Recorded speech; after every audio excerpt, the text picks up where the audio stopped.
Really, Jim?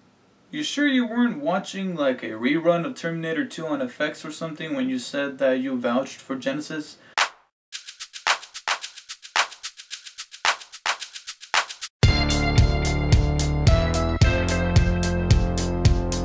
Hey everyone, David here with my movie review of Terminator Genisys. Now, I think I should disclose that I will be kind of rushing through this review somewhat because I do need to get it out of the way rather quickly, edited, rendered, and uploaded once and for all because I have this thing in the morning that requires me to wake up rather early, so because of that I need to go to bed early, so I kind of need to get this review done before I take care of that. It's orientation for film school and I need to drive all the way to LA.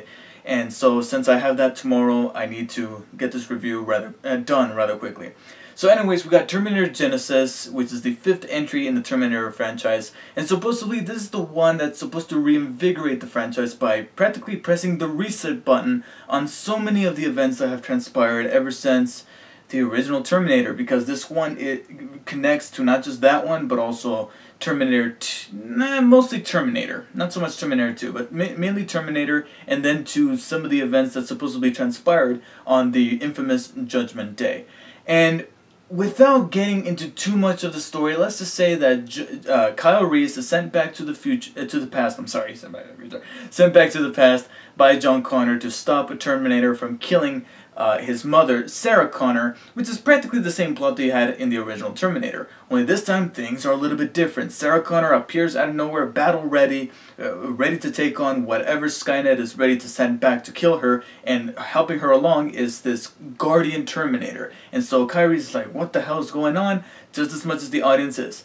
And beyond that point, I don't want to I don't want to mention anything else about the story.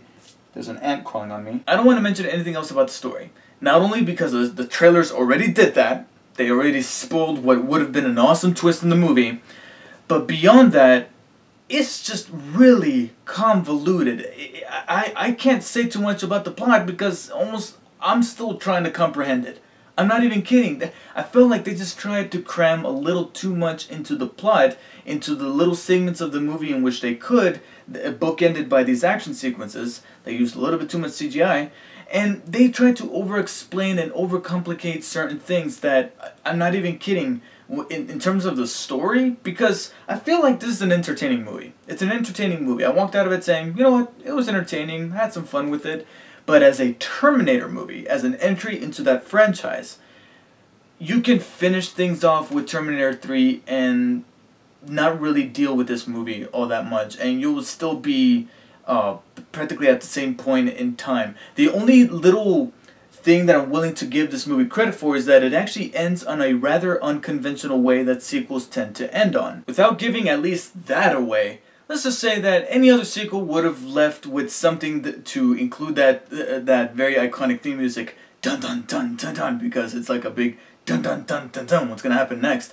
This one ends practically in the opposite way, where I'm like, I'm actually genuinely interested to see what they would do with another movie because I'm at a loss. But if they do, make it meaningful, because like I said, they crammed way too much and they made the story very convoluted, bringing in all this mumbo jumbo about holes in the time-space continuum and all this. And I know that time travel is going to do that with certain properties, mainly movies, but between that and then Arnie's accent trying to explain it all, I felt like that would have been better suited for a TV show. A TV show would have been executed at a better pace and would have properly explained things in a way better fashion. Oh wait, that's right, Fox. And one of the things that they mainly pressed the reset button on was different actors to play some of these characters that we've seen before. Kyle Reese we've seen before being played by Michael Biehn. We saw Linda Hamilton play Sarah Connor to a T in the original Terminator, where she was a fragile waitress, and then making that very well developed arc to Terminator 2, where she was this very strong heroine. And here we have Emilia Clarke playing that role.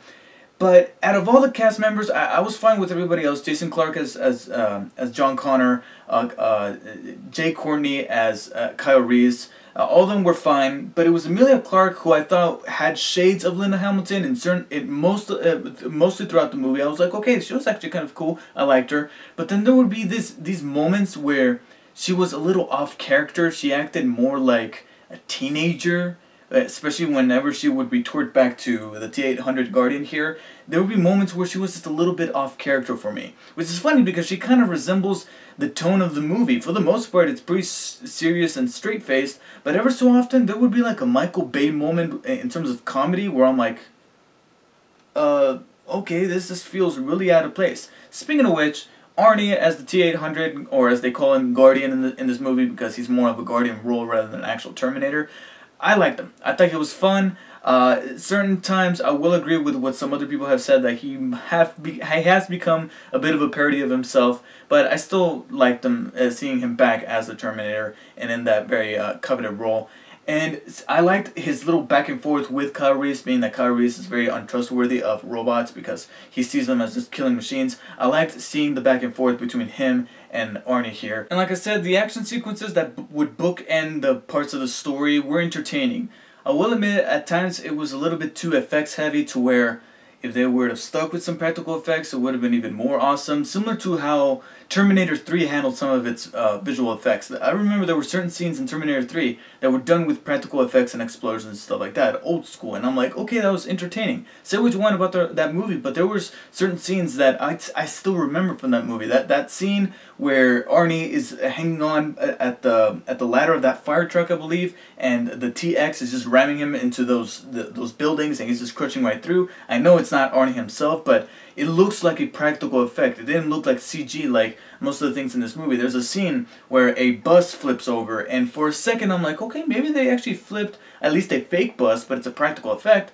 And then the next scene, I'm like, wow, if it wasn't for the visual effects, I swear that would just take me out of the movie, because I'm looking at a CG bus. And there were certain scenes that were cool, like for example, we got the T-1000, a version of the T-1000 in the scene that would do some cool things, like ram through a windshield, and then when he comes out of the windshield, he's already like facing forward, because obviously he's made out of liquid, he's able to do that. And I'm like, okay, moments like that are cool moments that you can find throughout all the Terminator franchise. But then there would be bits where they would film it in a way that would be awesome in 1995. Like, we've seen some really revolutionary shit since then, and the director here still films the T-1000 recuperating from gunshots like it's the most astonishing thing ever. And I'm like, dude, come on, we've seen this. We've seen it so much better before. And I felt like there were a couple of missed opportunities. There's a segment early on in the movie where you can see scenes of it in the trailer that takes place in 1984. I wish we would have spent more time in 1984 instead of jumping back into present day to deal with the current dilemma with Skynet and whatnot. I wish we could have seen some more of 1984, because there were some cool throwbacks in those scenes back to the original Terminator, to the point where they recreate a scene from that original film that included a very iconic yet really R-rated line of dialogue that I was kind of surprised that they kept in this movie, considering the PG-13 rating, but it was really badass. It was awesome.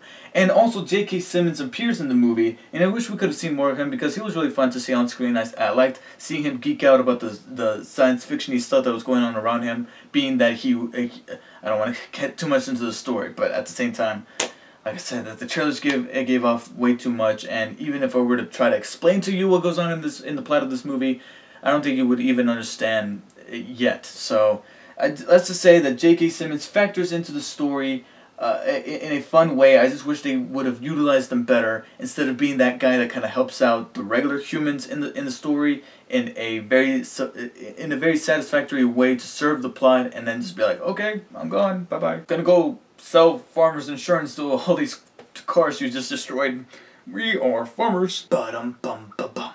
So like I said, I walked out of Terminator Genisys thinking that it was a really entertaining movie, but I felt like it reminded me more of Terminator 3: Rise of the Machines rather than Terminator 2: Judgment Day. So for that, I give Terminator Genisys a low 7 out of 10. I felt like they could have easily cropped so many things out of the story and made it much more simple and direct and a fun action movie that knows what it is, rather than to just overcomplicate things with its story, and while doing that, miss out on some great opportunities to make the movie even much more fun than it could have been.